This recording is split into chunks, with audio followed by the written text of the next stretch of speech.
तुझ्या समोर देवाचं प्रकट झालं. या तुझ्या भक्त पावनाला मंगलमय आशीर्वाद, मंगलमय आशीर्वाद, मंगलमय आशीर्वाद. हे माझ्या प्रिय भक्त, तुझं सदैव कल्याण होईल अशा प्रकारे हा तुझा देव तुला आशीर्वाद देतोय, आशीर्वाद देतोय. मग देवा तुझ्या कृपाशीर्वाद हा हो या विश्वाचा असंता हा अहम ब्रह्मांड जय, हा अहम ब्रह्मांड जय. पण देवा मला एकच प्रश्न मनाच्या ठिकाणी वावला. कोणता प्रश्न? नुकताच काही काळापूर्वी ज्या नागदेव ज्या शेषाला मी हरविले, ज्या तो शेष माझा दास झाला, त्या शेषाला हरवलो.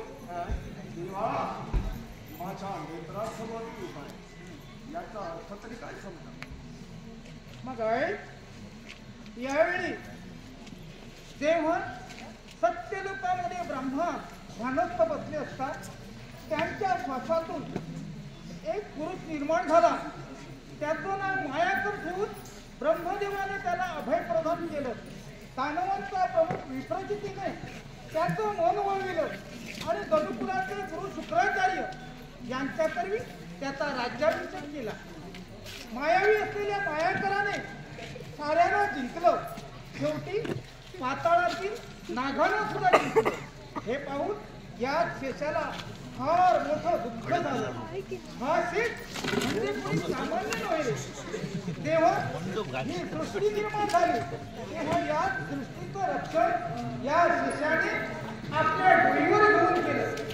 आणि जेव्हा या सृष्टीचा प्रलय झाला, त्या महाप्रलय काळी जिवंत राहिला तो फक्त आणि फक्त हा शेष. याने पुन्हा पूर्ण ब्रह्मांडाची निर्मिती केली. हरिहर करून शेषाला आशीर्वाद दिला. प्रत्यक्ष आणि